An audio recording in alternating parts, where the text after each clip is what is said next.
Hello everyone, and welcome to the Abel Contemporary Gallery. I'm Teresa Abel, and I am so pleased to be here with Skyler Simpson. Skyler has a solo show at the gallery currently that is up through June 1st, and the show is called Limescale. And we're going to talk about the show specifically and wherever the conversation leads us. Great. So first I'm going to tell you a little bit about Skyler. Skyler received an MFA from the University of Wisconsin-Madison in 2024 after receiving her BFA from the University of Nebraska-Lincoln in 2018. She worked at Anderson Ranch Art Center as a painting and drawing intern during the summer of 2019. Skyler's work has been featured in New American Paintings, Boom. Is that how you say it? Yeah. Boom. There's a lot of O's in it. And she has exhibited in shows throughout the United States. Her work was selected for the AXA Art Prize exhibition 3 years in a row from 2022 to 2024. This particular show, Limescale, examines personal mythology and the home as a fraught refuge. The narrative pulls from Simpson's Midwestern upbringing and confronts socialized domestic ideals. Like playing dress-up as a child, the figures adhere to a strange, heightened version of decorum. The vignettes are stylish but acidic. They explore the ways the artist has been conditioned to perform gender even in her private home. Simultaneously, the paintings reveal a mystical subplot. The scenes flit between familiarity and fantasy, connecting mundane rituals to a cosmic psychodrama. In this work, Simpson wrestles with hope and spirituality amidst patriarchal power structures. Thank you for being here. Thank you so much, and all of you for coming. So first, tell us why the show is called Limescale. So that sort of came, I usually approach titles after everything is done, and the title was sort of a way for me to reconcile my previous body of work from 2023 and 24 into this new body of work that I've made post-grad school in 24 and 25.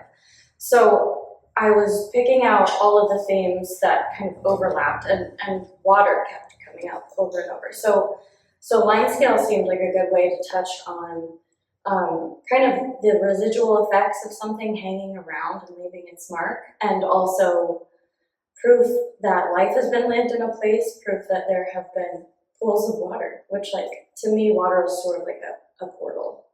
Yeah. Can become a portal. So yeah, Limescale was a way to also note the domestic quality of the work, that it's something that we're all very familiar with if we've ever had hard water. And it's really hard to get rid of. Yeah. Like, we don't ever really get rid of it. No, it just stays there. It lives there. Yeah. So narrative and symbols play a big part in your work. And so some of the pieces in this show are works that were in your Master of Fine Arts thesis show, which I saw, like the one behind this. When I was first made aware of your work, I was struck by how just beautiful it is. It's crafted so beautifully. The patterns are mesmerizing.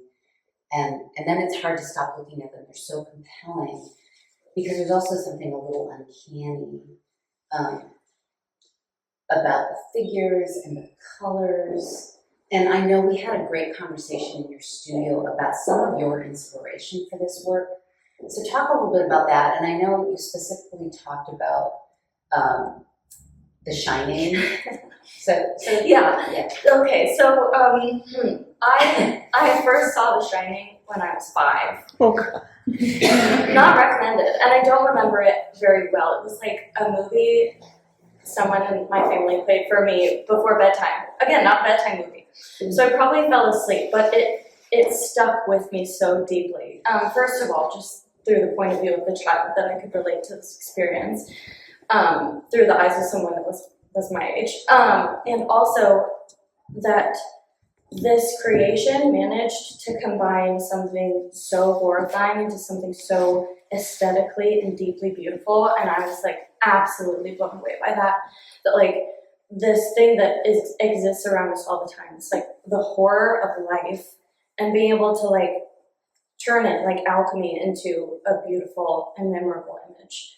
And I wasn't thinking all of this when I was 5, but it stuck with me, those images. And also, for the first time, it was like I saw on screen a dynamic in a marriage that I'd never seen before, because I was watching age-appropriate material most of the time where they don't get into, really toxic marriages. But I saw it on screen, and I was like, oh, we're allowed, we talk about this is real, we acknowledge this in this way, and I like, it blew my mind, the honesty and the weirdness and like the beauty. So ever since then, I've been sort of like scratching at this itch of like the intersection of beauty and horror, and not even the intersection, it's like they're the same thing. Like the feelings inside of me get so big, both when I see something really horrifying and when I see something really beautiful, and like trying to create that in a painting where like that dance is always happening and they're never separate.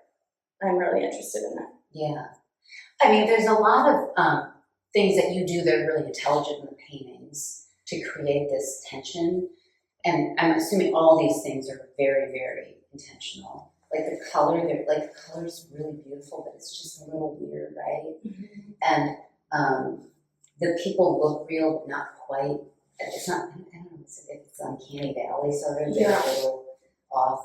And then we feel like voyeurs. Well, and then the space too, like the space is sort of, sometimes there's depth, there's that painting over there with all the doorways, like you're flattening it out with the pattern, but you're creating all this depth. But mostly what I was thinking about this morning, I walked through the show thinking about what I wanted to talk about, was that none of them are really, she's sort of looking at us, but they're not ever looking at us. So we're voyeurs. And especially like this piece over here where she's in the bathroom, mm-hmm. It's really putting us in the position where we're sort of, are we as the viewers the creepy ones, right? Totally, yes. So the paintings aren't creepy, we're creepy. Yeah, yes, thank you for putting it up. During my second year, I was really interested in like how to kind of almost implicate the viewer in a way that I think we all deal with all the time, just with media that we see daily, and how it depicts women and men, but like, really objectifying. So just thinking about that constantly, and like how that relates to a horrifying experience, or just like being alive in a female presenting body, and the quality of feeling looked at was something that I just was trying to navigate, as you do as a human. But then pulling that in and like forcing the viewer to like go through that, forcing again this thing where I'm seeing something beautiful, but I feel gross about it. Yeah. And I mean, were you thinking at all about, you must have been sort of social media too, like there's always obviously been the male gaze, and we've been talking about that in film and art history forever, but not forever. For quite a while. It's been there, we just have been talking about it recently. But in social media, because it's these intimate spaces, I mean, there were certainly some people, Olympia's Manet, there's other paintings where they paint these intimate scenes of women, but it reminded me of, and then women, we do it to ourselves too on social media. We allow you into these intimate locations while we're reading a book, or what does my home look like? Mm-hmm. My bedroom, my bathroom. But I was wondering, so some of these paintings, so the gender thing, I'm just curious about the setting for these paintings. So you received a grant when you were in graduate school, congratulations, and I know you told me you took some of that money and you rented a Frank Lloyd Wright house, mm-hmm. that you can rent in Wisconsin. Mm-hmm. And that's where some of these are set, mm-hmm. this painting. Were you just compelled by it aesthetically, or was there something about a classic mid-century home and gender that had some Totally, yeah. So, well, I'll back up a little bit by saying in undergrad, when I committed to being an artist, I really did a lot of like self-portraiture and imagined or natural spaces, and I refused to do any interiors. I just did not want to deal with that subject matter yet. I was not ready to go there. I was not ready to pick apart domesticity, and also I had not figured out who I was in a home, like how I wanted to build my house as a person and the dynamic with my husband. And so in grad school, I finally kind of started to be able to digest that and have enough space away from my upbringing to dig in. And I also was living apart from my partner at that time. So also just thinking about the weirdness of building a house and like no matter what you do and how beautiful you can make a space, things from the outside will still always be able to sort of permeate or get in. So anyway, in grad school, I was finally ready to really think about this subject matter that like I was always kind of like tiptoeing away from. I would like get to the garden or the gate and then I'd be like, going back outside. So yes, then I started using my own house as my reference. So in the painting where there are multiple like viewpoints, that was actually my first apartment in Madison when I was living alone and feeling, it was like a year after COVID, so you know, life is perpetually weird. But then the domestic space just became, you know, an opening for so many different conversations to me in a way that opened a lot of things up. And then I was thinking about, I was really kind of collaging these places together and building them both from my own house and then just things I would pull from the internet from all sorts of sources. And then I was like, how would I get access to a house that would be able to like really communicate the things that I'm feeling right now and the things that I'm trying to say? What would that house be? And I was like, oh, well, I grew up in Nebraska. I am in Wisconsin. What is something that's like quintessentially Midwest, but also beautiful? And I was like, oh my God, Frank Lloyd Wright, duh. Amazing, because also he was a super problematic guy. And wrapped up in his story is this whole meta story of, you know, how we've treated women and all of this. So I was able to just sort of like, almost like plop that into a way that like was a puzzle piece and made a lot of sense for me at the time. And the whole process of navigating the Frank Lloyd Wright paintings was really exciting, first of all, because I had this incredible chance to stay in the house in Two Rivers, which is so incredible if you ever get a chance to stay. It's just like, it did a lot of the work for me, and my husband came and took a lot of the photos, so it was really collaborative, but like the space is so gorgeous. But even the way the house is structured, so like Frank Lloyd Wright talks about how he wants these big open spaces and like this big living room for community, but then the kitchen is like tucked away back far into the corner and it's like totally hidden from everyone else in the house. So the way that he thought about like where people should be and what like privacy means, and like just the layout spoke a lot about how he thought people should live and, you know, how labor should be divided, etc. So it just, there was so much meat there. And then as I made the paintings, it was like a constant negotiation between the structures of the house and like wanting to maintain the integrity and show my own like deep appreciation for his work, but also have my own narrative inside of it and like talk about all of these wider problems and acknowledge the horror that's in that whole story as well. So yeah, it's so interesting.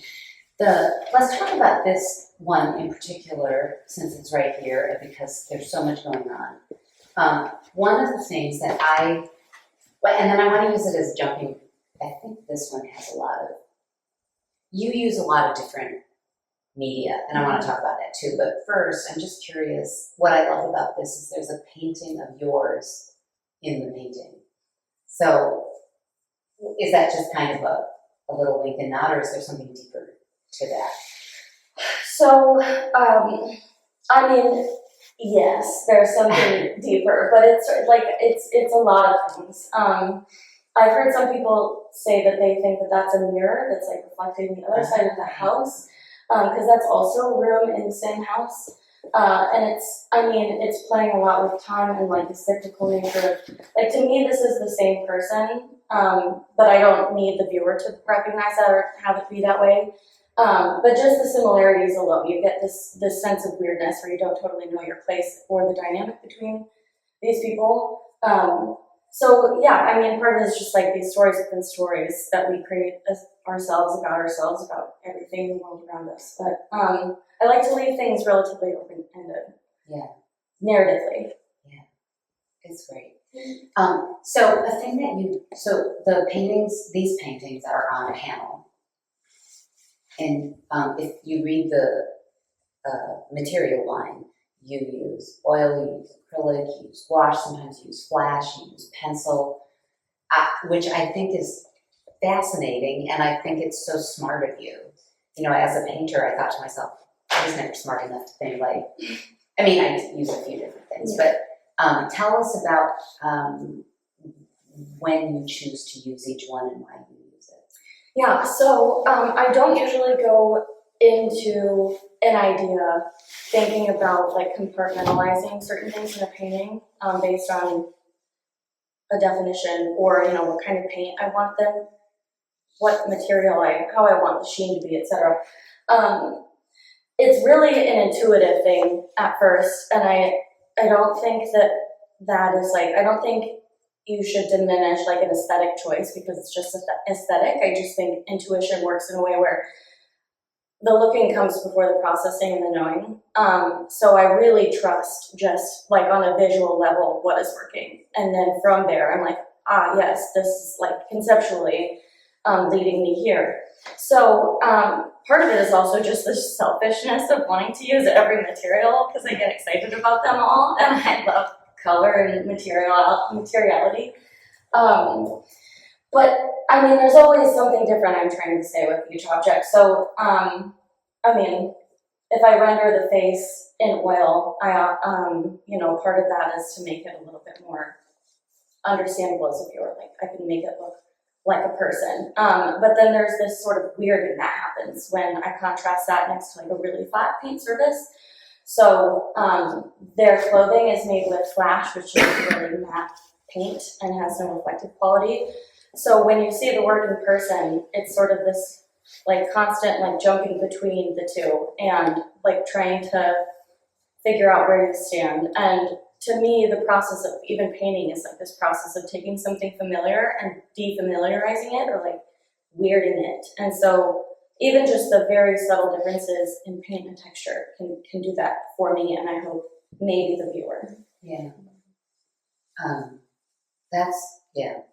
Because, you know, because all of that is flash on her dress, and then the hands and the face poke out. And as a painter, I always assume too that you use the oil because it stays viscous so you can keep moving, you can move it around so you can get the smooth thing you can do. And as I continue in my practice, it's also like, this is the most efficient way to do this thing that I want to do. So choosing, just knowing the materials is helpful, but obviously efficiency is not always my goal, so.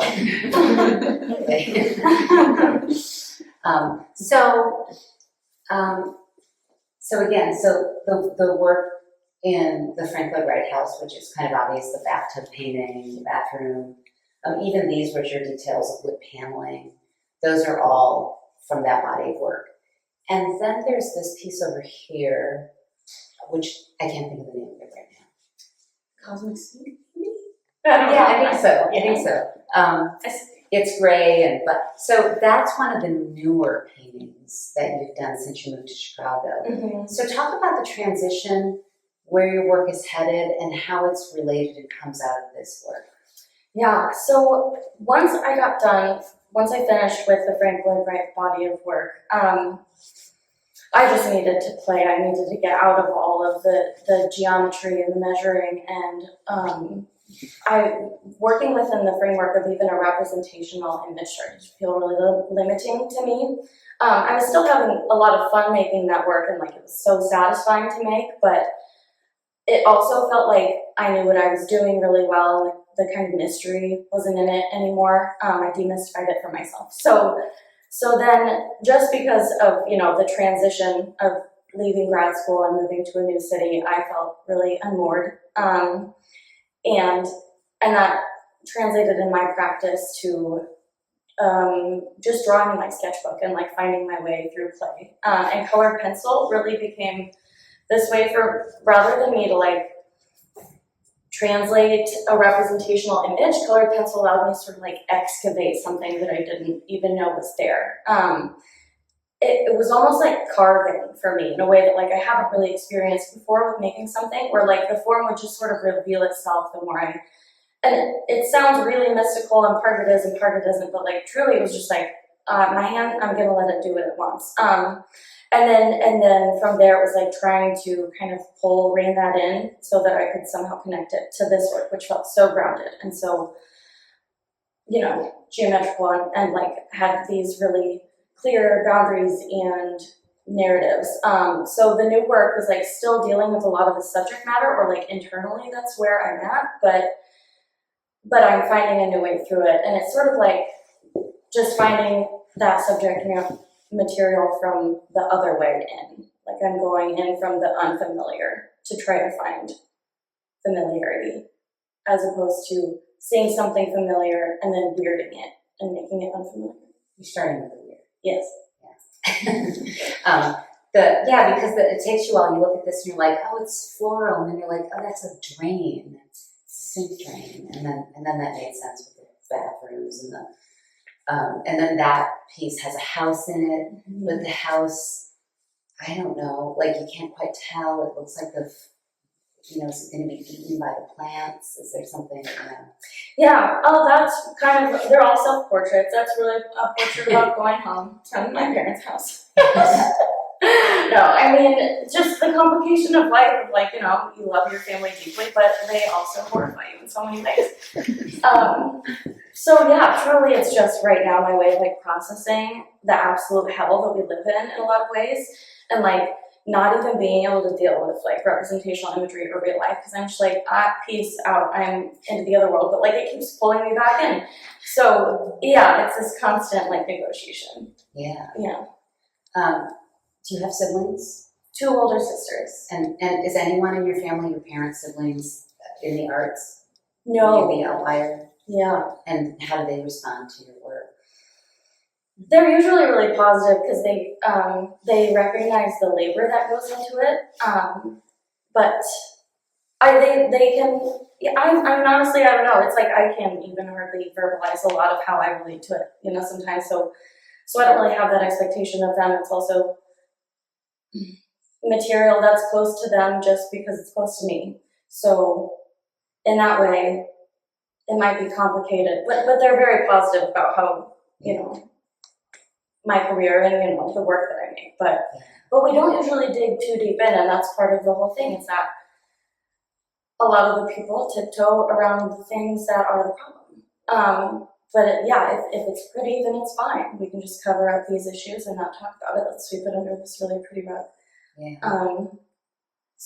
Yeah, and I think, and the work alludes to these things, like sometimes you paint sinks and there's, I can't remember which one, I'm not close enough, but like there's a little bit of hair in the sink or something, and you know, the woman like this when she's standing in the sink, or there's drips of water, like she had to run out of the bathtub really quickly. I like all those little sort of interesting clues and crumbs you leave for us, because you can't tell, did something kind of unsettling just happen, or is it really just the kind of banal things that happen where the phone rang and you jumped out of the tub, or you were really just cutting your bangs or shaving or something.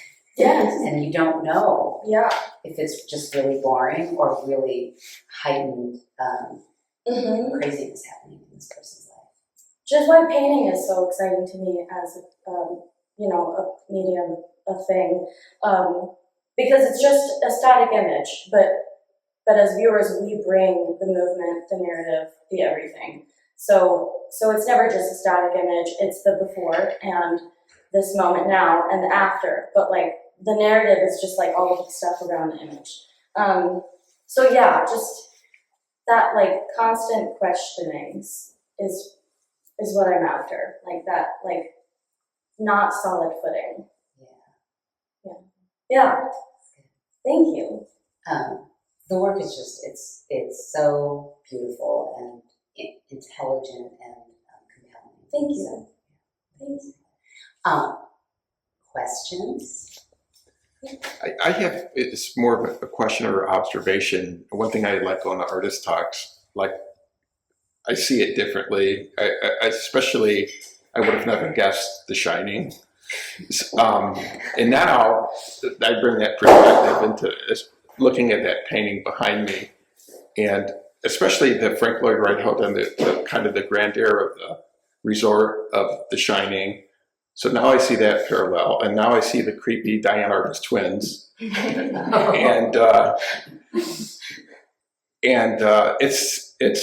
it's an amazing painting, and it's just like how those dresses in the movie are really creepy. They have the matching, and you also have this weird matching floral patterns that are off. Yeah, it's funny. I didn't even think about the twins, but you're so right. So yeah, and now that I'm reading that into it, like I really into the painting. Yeah, thank you. Me too. Thank you so much. Anybody else? Lisa? How do you decide scale, right? Because you'll do like the sink paintings, that are tiny yet monumental, and they're like, intense focus in. And then even looking at the two behind you, right? Like the portraits that are the two ladies that are this size, but then the one behind you is slightly smaller. Like, how are you deciding, like, I'm going to have this be a big one or a small one? That's a great question. Yeah, truly, a lot of the time it's determined by just logistics and space, what kind of studio I'm in. And during grad school, we had gorgeous studios at UW-Madison, so I had the space to make big paintings and the time and the wherewithal. So otherwise, though, like some paintings just need to be a certain size, so it's not like I'm totally ignoring that. And it's small paintings, tiny little things are my comfort zone. I've made really tiny, intimate work since undergrad. I just love detail, and it overwhelms me to like bring that to a bigger scale, either through totally changing up my mark making or bringing that level of detail to a bigger piece. Both of those are pretty intimidating. So it's been a process of like little by little, I'll go bigger. And the bigger I've gone, the more I realize like some paintings, they just need that. They want the space, they want the movement, so that's something that I'm always kind of going back and forth and trying to figure out of how big to make something. But usually I'll have one bigger thing and one smaller thing going on at the same time so I can scratch both itches. I'd love to know how you approach making patterns. Like, do you design those swatches first before you apply them, or That's a great question. And your references. Yeah, so patterns are fun and hard. I didn't get into like really pattern work until grad school, and I didn't have the skill set and didn't want to like create my own patterns. So I started working with a lot of William Morris and pre-Raphaelite type patterns, both for the conceptual content of like late 20th century and all of that baggage, and everything that came with William Morris, but like truly how gorgeous they are, and they're not copyrighted, which is a real inspiration. So just like having the freedom to play without worrying about something like copyright was really nice. But then as I kept going, I got better at like tweaking patterns and then like figuring out on my iPad how to make patterns and truly make them more my own. And then sometimes it was just literally based on the clothing I have. So like I found that dress at a thrift store in Lincoln, Nebraska, and that is the pattern, not the colors, but it's really nice to just, I will usually find a pattern that's in, my life or something. Like that dress over there was really the dress, the striped dress, but then I'll change the color. And I just do that digitally usually because that's the easiest and most efficient way. And I've also come up with a lot of ways to just expedite. So I trace a lot of the patterns just so I don't have to deal with the headache of trying to freehand things. And yeah, I follow what I'm drawn to, so like I am just drawn to floral patterns, and to create the friction, because the patterns are so like straightforwardly beautiful or pretty, that's when I kind of come in with like the weird acidic colors, or yeah. Any other questions? I have a weird technical question because I don't know anything about Flash. You probably can't put the oil on top of Flash, right? Oh, you can? Yeah. It's basically Cool. acrylic. It's acrylic Flash. Yeah, well, there's acrylic like gouache, and Uh-huh. that's kind of like an in-between between gouache and Flash, and then Flash is like vinyl paint, but it handles just like acrylic wood, but it's sexier. Because it's Yeah. water-based, so you can always put fat overneath. Okay. So the background, you said the faces are oil in this painting. What is the background? The wood and the brick. What kind of paint is it? Okay, well, a lot of times I just have fun in art supply stores, and I'm like, what's this? And then I figure out how to use it. So like the wood is oil, but this is all like liquid acrylic with glazes over an absorbent ground, which is a golden ground. Like I just have so much fun. I'm such a material geek. It's awesome. Thank you. And then so a lot of times I'll try to do now that I've had enough practice, I'll do something in acrylic first, and then I'll go over it with oil, because oil, this is the last body of work that I've done with oil. I haven't really touched it since, because it's just such a time, it just takes forever. Does that make sense? Oh, definitely. Okay. Thank you.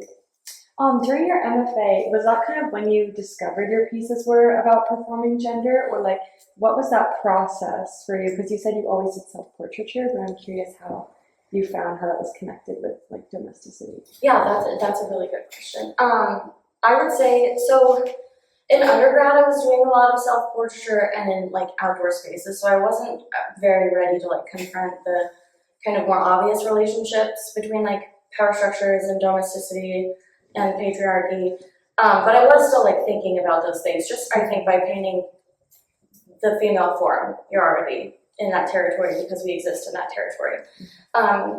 So the figure is something that's just like always been my favorite thing to paint, and kind of until this past year where I like needed a break. But then placing the figure in a space just becomes political. Especially in an interior. So the performance aspect like came through, it really came through the process of me like crafting almost a theatrical set, because that's sort of how I also thought of these. I sort of thought about also the Frank Lloyd Wright House as like a stage where these psychodramas were taking place, but you can't really escape the context of the United States and how households were taught that they should be run. Or at least I like truly in my upbringing, there were such strict boundaries between. It was very gendered, which I don't think was the case. It wasn't the case for a lot of my peers even, but in my house it was. So like it was just like it didn't occur to me as a performance even. I just thought that was like that's the way it is until I was older and started like. Yeah, it was in the constructing that made a lot of sense. And I also, because of the mid-century-ness of it, I think about Mad Men, and that kind of the way that women Pre-row. Yeah, right. Yeah. And now, back there. I was thinking about these sort of gender roles, and then thinking about your title. I can't help but think about how women are sort of trained to worry about Limescale more than men. Like it's our job. Do men even clean know the this tub. Limescale? Right. Yeah. So I'm sort of enjoying that thought as you were speaking. This kind of like how even your title falls into a gender role. Yeah. Thank you. That's so insightful. And it is very gendered, and like the act of choosing to ignore. And it's also like this constant thing of like understanding how I'm also maybe perpetuating this in a lot of ways, or how I've like internalized all of this. Like I really love a clean house. I like to clean. Like is this just socialized in me? I don't know. I mean, and yeah, but that's a really, really great point about Limescale. And And these interiors are really tidy. They look like really affluent spaces, a lot of them, which like it's not the kind of, I did not grow up in a lot of affluence, and they're like so meticulous, a lot of them, that I imagine these are the kind of spaces where maybe the house owners probably would not be cleaning their own house. And like even the title Limescale like creates a friction with the spaces that you're literally seeing in this house. Because like the Frank Lloyd Wright house did not have any limescale in it. I made that up. Like those hairs weren't there, you know, like it was like a hotel essentially. Beautiful, and like it felt cozy, but there was really no evidence of life. So yeah, just even thinking, well, there's no Limescale here, who does that work? I don't know. How much time did you spend in the house? 2 nights. Yeah, I don't think they let you rent it for one, which was my original plan. But I'm so glad that I stayed in it for 2. I was originally planning on maybe staying with the grant money. It was $2,000 grant, which covered pretty much just the 2 nights. Not a cheap place to stay, but it also fits like a whole family. So, and it's like in a very low key, like 2 Rivers is not probably normally a tourist destination necessarily, but it was like so charming. Or maybe it is, I don't know. I'm not from Wisconsin, so I guess. But no, it was like, yeah, it was 2 nights, and I wish I could have stayed longer because the way the light moved through the house changed everything about it. The house was so moody, it responded to every change, which he, intentionally designed. But I stayed one night alone with my husband, and then one night I was able to bring a few friends over and like also photograph them in scenes. And in my original plan, I intended to have different pictures and sort of like, they weren't going to be self-portraitures at all. And then when I was going through the photos, it was so hard to disentangle my own narrative from what I was doing, and it just felt like it was a story that I couldn't, the characters are still made up, but it complicated things to have like different people in the house. Like so anyway, 2 nights.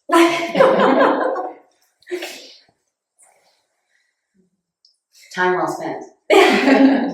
Because for some reason, I would have thought like a week or something. I mean, it seems very steady. Yeah. Yes. One more question. So now that you moved to Chicago and you're in this urban space, I mean, you've talked a little bit about like what's going on in this new work, but how do you feel like living in the city is changing, like where your art might be going? Well, maybe counterintuitively, I feel like I've been more of a hermit in the city because it's so much more of a pain in the ass to do anything or go anywhere. If you're driving or taking transit. I mean, Madison is just a beautifully easy place to get around. But like going out in Chicago is a thing. So anyway, I have been a hermit in that like I've kind of closed myself off. It's almost like in the city, everything becomes white noise. So that's, yeah, and just through life events, it's been like a very kind of transitional, strange hermit year. But I think in the future, it will start to make a lot more difference in my work. I recently found out that I got a residency at the Chicago Artists Coalition, so I'll have a studio in their building for a year, which is very exciting, but I'll be much more connected to people and in the world. So I am excited for how that's gonna shift things, because I don't know. How big is the space? Because you talked about doing bigger work when you're in a bigger. It's not as big as my grad studio, so the work probably won't be huge, but I'm hoping maybe I will still have some studio space at home. So maybe I'll have one big and one small area. Yeah. Thank you. Anything else? Great. Well, thank you so much. This has been a great conversation. Thank you so much. And the show's up through June 1st. And tell your friends. And also right now, there are 2 other shows going on in the gallery. There's a show called Beasts and Monsters, which is a group show, which is really beautiful and fun. And in gallery number 5, Stephen Hilliard has a beautiful video piece, and he will be talking here next week at 11 a.m. And there'll be a viewing of that piece at 10:15 before we have the talk. So thank you all for joining us. Thank you, Skyler.